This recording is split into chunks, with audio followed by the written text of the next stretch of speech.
Good morning, everyone, and welcome to our Out-of-Home Playbook webinar that we're hosting in conjunction with Mediacom, Wavemaker, JCDecaux, Global and Clear Channel.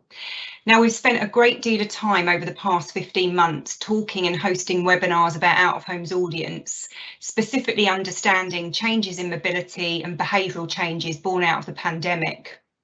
But as the UK has reopened and audiences, as we've predicted, have rushed back outdoors, many are enjoying visiting shops, going for dinner or to the pub with friends, but also venturing back to their place of work. And we're pleased that today we can talk to you about how to get the best from out-of-home post-lockdown easing, how you can plan smarter and deliver more effective campaign solutions.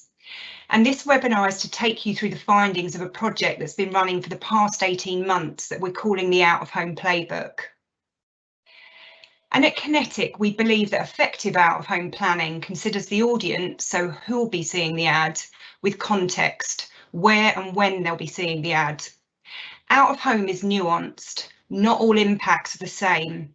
So when looking at the optimum campaign, we need to balance audience reach with an understanding of the out-of-home environment. So for example, the differences between roadside versus transport and versus mail. The differences geographically, by location, but also by time. And what mindset people are in, as this varies depending upon the activity they're doing. For example, the differences between when someone's commuting to work versus when they're going shopping. And what this study has done is provide us with robust evidence on the roles that out-of-home can play, but also provide insights into context and how different blends of environments or formats can be more effective for certain outcomes. And what we wanted to understand is three things. Firstly, what out-of-home is most effective at, so specifically looking at which metrics and business outcomes out-of-home can drive. But secondly, the most effective blend of out-of-home formats and environments. And lastly, what mix of out-of-home suits different outcomes. And from this, we'd be able to use the findings to help shape future planning based upon the business outcomes that brands want to achieve as part of their brief, ultimately raising the bar of out-of-home media planning. I'm delighted to be joined today by Jenny Roper, our Head of Insight at Kinetic, Dominic Charles, Head of Effectiveness at Wavemaker, Fergal Smithick, Effectiveness Lead at Wavemaker, and Kevin Fitzgibbon, Associate Director at Mediacom. And they'll all be taking you through the findings of the Out-of-Home Playbook. And before I hand over to Jenny, who'll take you through the methodology, I wanted to mention that if you have any questions on the content, please put them in the chat function and we'll respond after the event in a summary email. And this will go out to everyone who's attended. So Jenny, it's over to you. At Kinetic, we are hugely proud of this collaboration between ourselves and the biggest players in the out-of-home media landscape, Clear Channel, Global and JCDecaux. And together we've partnered with Mediacom and Wavemaker, working with their respective econometric modelling units who conducted the analysis and will present the bulk of the findings today. The teams from Mediacom and Wavemaker who did this analysis are at the top of their game. They have a proven track record for demonstrating what makes media more effective and how media can drive long-term profitable growth for clients. They were the driving force behind ThinkBox's demand generator, and they were the team who helped Tesco win the IPA's Grand Prix for effectiveness. And this is a fantastic and seminal piece of work that analysed 3 years' worth of data. We looked at weekly media spend of 46 brands. And for each brand, we used Aureus and Roots to provide week by week out-of-home audience impact. And this rich data set was then analysed against weekly YouGov Brand Index data. The project modelled the effect of out-of-home and used machine learning to quantify the uplift at a granular level. And a meta-analysis was then conducted to identify patterns and trends of how out-of-home drives different business outcomes. We set out to understand out-of-home efficacy against 5 brand outcomes that were derived from YouGov's Brand Index data. The brand outcomes are advertising awareness, positive brand impression, quality, recommendation, and value for money. It is worth noting that value for money is a measure of indicating something is worth paying for, not that it's cheap.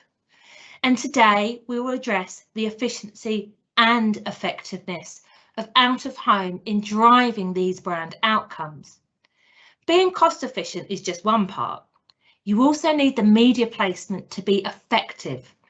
It's not just how cheap something is at doing a job, but how good it is at doing a job. As Les Burnett advocates, it's advertising effectiveness that matters most. And once you've got the effectiveness, you should worry about the efficiency. And what the econometricians from Mediacom and Wavemaker are going to show you today is that out of home works. It's effective and efficient at driving these brand outcomes. And once they've demonstrated how out of home drives these different brand outcomes, I will talk you through the strategic insight and what this means for out of home planning. And this forms the core of our out of home playbook that will raise the bar of out of home planning. And now over to Dom. Cool. So in terms of the data that we've taken into the analysis, we've analysed over £340 million of out of home investment. And in particular, we've done a lot of work with the team at Kinetic and kind of the other partners in this project to make sure that within that £340 million of out of home advertising, there's a broad range of different environments and formats in there, so that we can really start to dig into not just the contribution of out of home as a channel, but dig into the relative efficacy of different formats and different environments. You can see on the chart here a kind of fairly healthy mix of kind of different out of home environments. Equally, we've taken into account a broad range of brands in doing this study. So 46 brands have been included in the study. They break into the 8 sectors that are on the screen here, including the always good for a big benchmarking project other category. And importantly, that across that range of brands and range of sectors, we've made sure that, again, there's a healthy mix of out-of-home investment within there, but also a healthy mix of types of out-of-home investment and a healthy mix of brand sizes. So it's not 46 giant brands or 46 tiny brands, and they're all kind of spending in different ways to allow us to tease apart, again, the kind of patterns and trends in their out-of-home contributions. In terms of the process that we've gone through, so we used a machine learning process to build over 300 different models for the different brands against the different outcomes that allowed us to isolate the kind of incremental benefit on the 5 outcomes that Jenny talked about earlier of the out-of-home advertising, but more importantly was able to isolate those uplifts down to kind of individual kind of format and environment types. So being able to kind of isolate rail small format from underground small format kind of across the piece.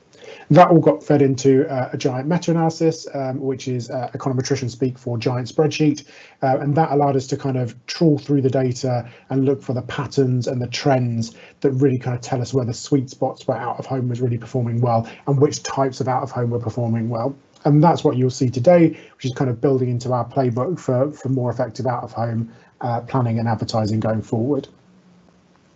And the clear thing that you see whenever you do this type of giant analysis is that there isn't a single kind of right answer, a single format or single placement that kind of wins out for all circumstances. And what we found, as we sort of expected to, is that what makes out of home effective for different brands very much depends on the outcome we're looking to drive. So it's a different set of rules if we're trying to drive ad awareness versus value for money perception. Equally, there'll be variations depending on the sector the brand's operating in. So the rules for a finance brand will change differently for an FMCG, and there's a lot of variation between the environments. So the right environment for one plan will be different to another.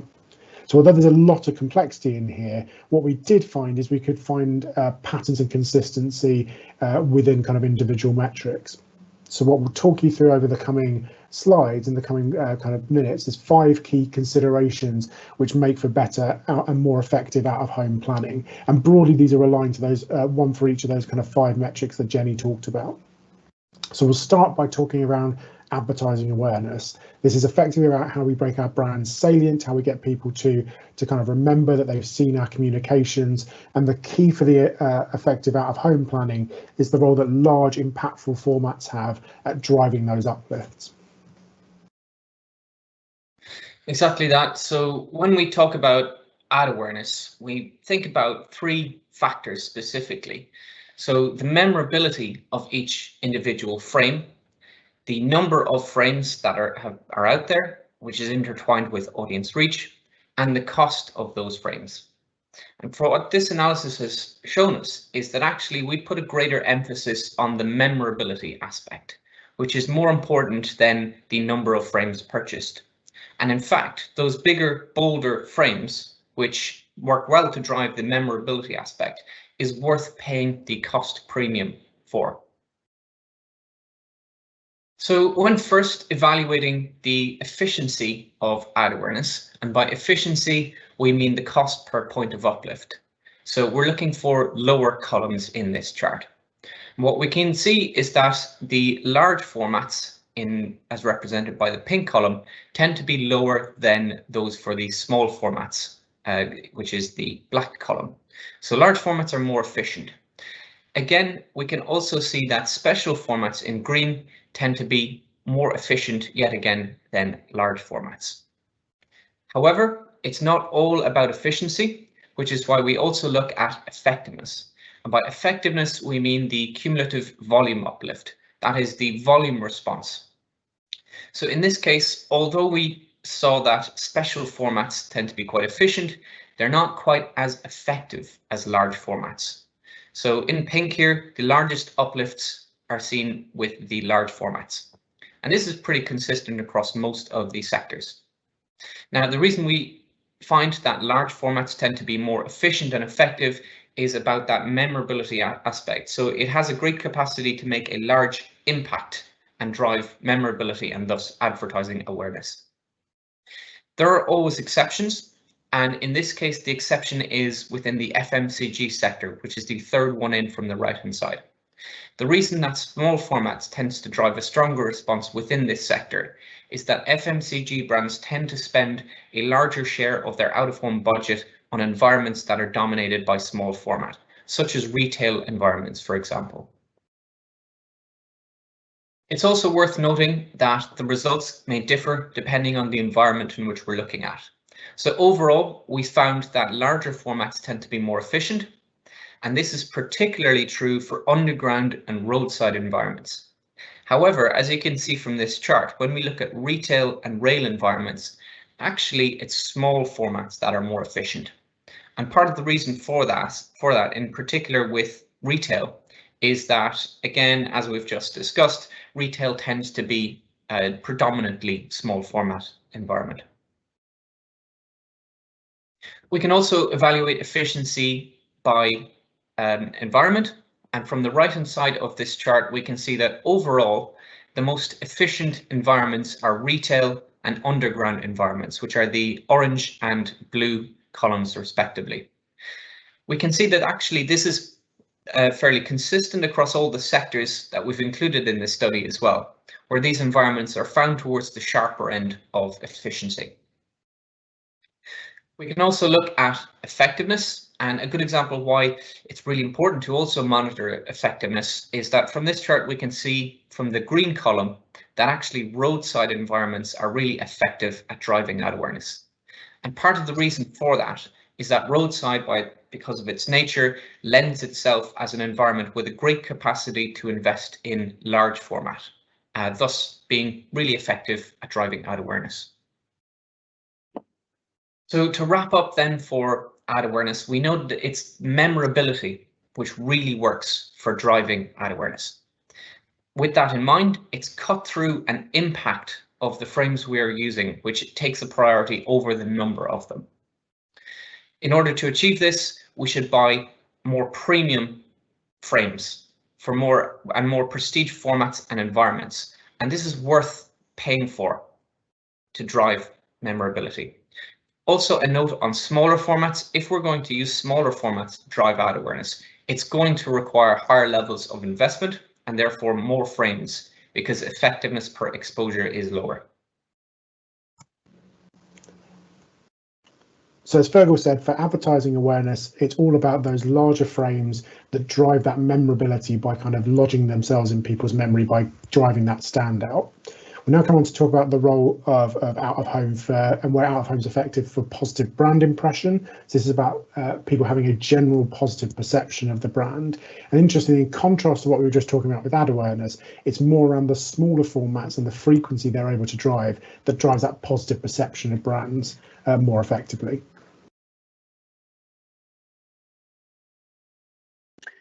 Great. So looking at this bubble chart, we have plotted each environment's effectiveness at driving an uplift in positive brand impression along the horizontal axis and their efficiency along the vertical.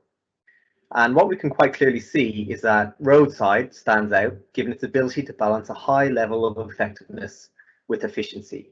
And this is especially true given its level of investment, which is represented here by the size of each bubble.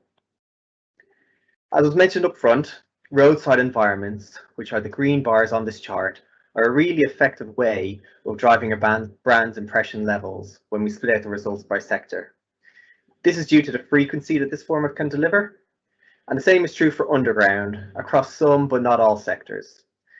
So we found that underground is effective at driving uplifts across travel, electronics, and within finance.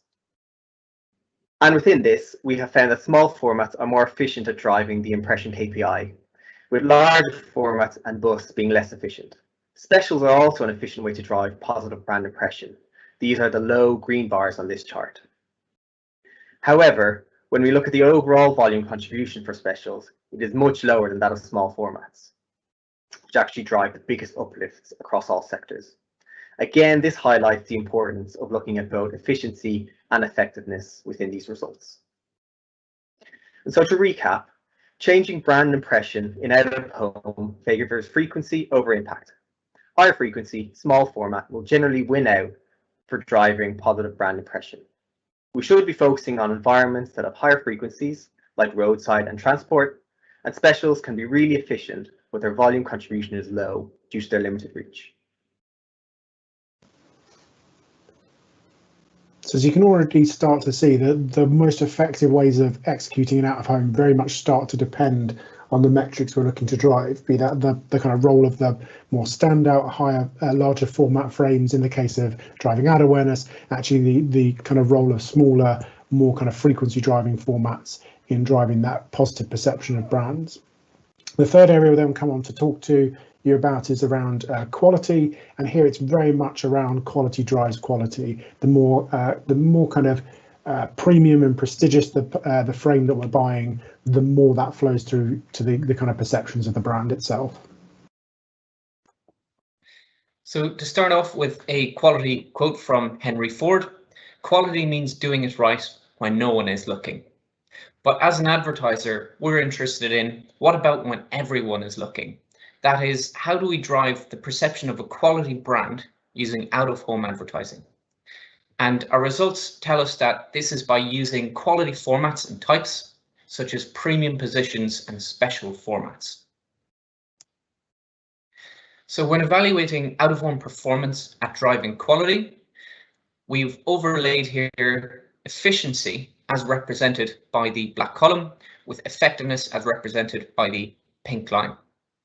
And towards the right-hand side of this chart, we've found that it's very specific individual environments and types that are most efficient and effective at driving quality. And these are underground, large and small formats, as well as bus specials, which is most efficient. So it's these premium formats and or premium environments which win out to drive quality. So looking more specifically at special formats, we can see that across most of the sectors we've included in the study, special formats are far more efficient than the all format average as represented by the pink line. The only exception to this is for finance brands, which you can clearly see on this chart is not quite as efficient as the all format average. For finance brands specifically, we can see that it's larger formats which tend to be more efficient relative to specials. So for this sector specifically, special formats may not be quite worth the cost premium associated with those formats. So we may be better off sticking with more traditional large formats. As always, it's not just about efficiency. We should also look at effectiveness. And from this chart, we can see that the pink column for large formats is higher than the black column for small formats. So larger formats tend to be more effective at driving a quality perception. It's also worth noting that as we can see from the green column, special formats are also quite effective, just not quite as effective as large formats. The exception on this chart is for electronics and FMCG brands, which are the fourth and third sectors in from the right-hand side. For these two sectors, we can see that actually small formats tends to be more effective relative to large formats. So looking into this in more detail to understand what is it about small formats within these two sectors that is really effective, we can see that it's retail digital relative to retail static, which is driving the effectiveness for these sectors. To summarize for quality, we know that it's costly signaling which really works for driving quality. If quality is a core goal, then we need to ensure that the sites we are using are of a really high standard. Generally, this can be achieved by buying premium frames, so fewer, bigger and better frames helps drive the perception of quality. It's also worth noting that actually the definition of quality as well may differ depending on different things. So sometimes it's the size of the frame, so using large and special formats. Sometimes it'll be digital rather than static in certain sectors, and in other cases it'll be the location of the frames. That last point on quality is always one of my favourite ones, as it just taps into people's innate ability to be very judgmental about the cost of advertising without having any kind of factual information and generally being pretty spot on. So as Fergal was saying, the key with quality is around the quality of the frame and that driving that kind of virtuous circle via the kind of costly signalling that conveys. The fourth area we're going to talk about is then around the drivers of recommendation. And what we see in this area is it's really the role of high dwell time environments that drive that talkability of the brand that ultimately becomes recommendation. So again, using a scatter plot to display these results, the underground environment was found to be by far the most effective way to drive recommendation, being all the way over to the right-hand side of this chart. So super effective at driving uplifts in recommendation as a result of its high dwell time formats. And although less effective, the blue dot for rail also performs really well from an efficiency point of view. We've expanded this to look across sectors, so starting to pull out those initial total results a bit more. And we've consistently found that rail and underground, the green and orange bars on this chart, are the most efficient formats at driving recommendation. While we have seen with some of the other KPIs that there are sometimes some outliers in the results, we actually don't see this here. So we've seen consistent results across all sectors analysed, and all other environments perform at roughly the same level. We'll dig a little bit deeper into the rail and underground results now and look at how they compare across sector. We have found that efficiency does vary slightly, so not being the same across all sectors analysed, with rail being more efficient in retail, travel, FMCG, and within other. And digging again a little bit deeper into the format level data and looking at the results for rail and underground split by large, small, and specials, here we're highlighting the importance of finding the right balance between large and small formats. We do see some variation in the efficiency and effectiveness, some combinations being more effective but less efficient, and vice versa, while specials look to be ineffective across both environments. And so to summarize this section, high dwell time is required to drive recommendation. The amount of time a consumer has to digest the message of an ad is key to driving recommendation of a brand. And generally, this is most effectively done through underground, but also very efficiently done in rail environments. And a mix of small and large formats should be used to reap the benefits of both efficiency and effectiveness. Cool. So we are 4 down, 1 to go, and the last one is looking at the role of different formats at driving value for money. As Jenny talked about right at the start of this, it's important to bear in mind that value for money doesn't equal cheap brands in this context. It's particularly the context of this data is the brand is worth paying for. So you can have a number of very premium brands that are given very good value for money if relative to their cost, consumers perceive a value there.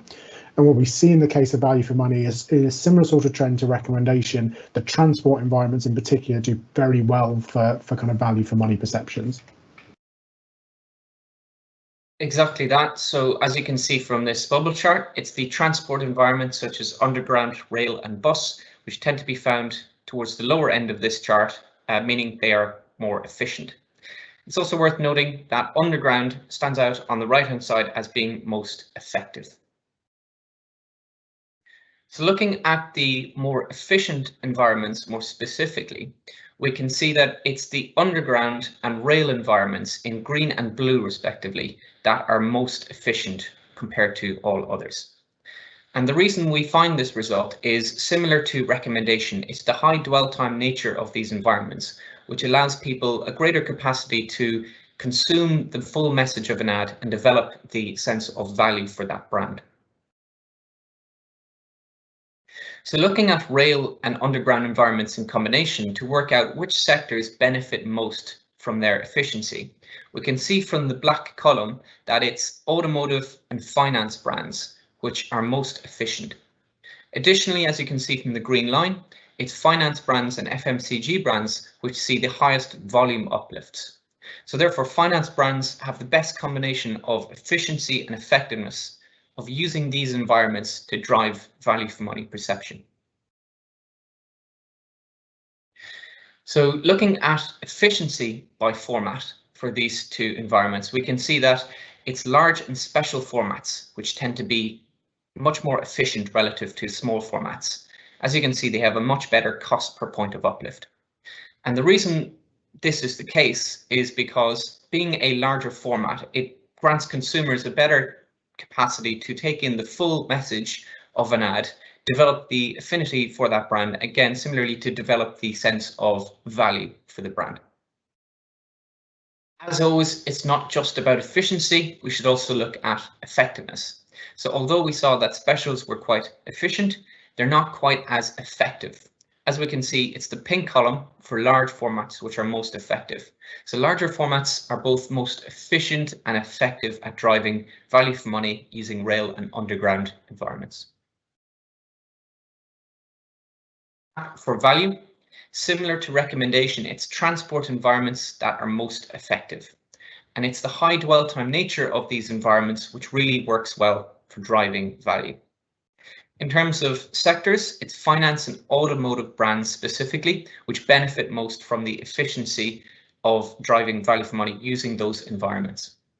And finally, it's larger formats within these transport environments that are both most efficient and effective at driving value for money.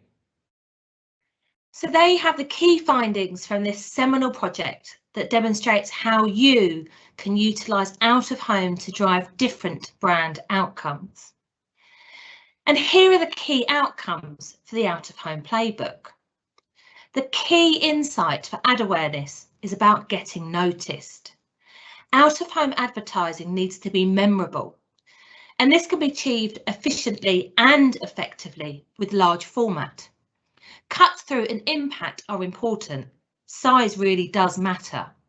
And if you want to drive ad awareness, then you need to pay a premium for larger formats that drive long-term memorability. Small format does have a role in the whole out-of-home media plan at driving ad awareness. To drive awareness, you need to reach people. However, small format requires more investment to drive the same levels of ad awareness. And the Moments of Truth research demonstrates that contextual advertising drives long-term memory encoding for small format out of home. The key to driving ad awareness is memorability, and you can use large format, contextual relevance, and high-end production techniques to drive long-term memorability. If you want to feel more positive about your brand, it's all about showing them the message multiple times. The more you see a brand's advertising, the more you like the brand. And this is understood through the mere exposure effect. Positive brand impression can be achieved through small format and high frequency environments like roadside, bus and transport. Quality is related to costly signalling theory. You can't cheap quality. Media plans that want to drive quality metrics need to include premium sites, premium environments, or premium production techniques. And recommendation is all about high dwell time environments.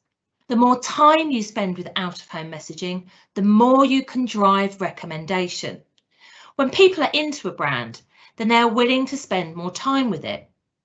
And this is understood through confirmation bias, which is a tendency to search for, interpret and recall information in a way that supports what we already believe. And confirmation bias is rife in the era of mobile news consumption.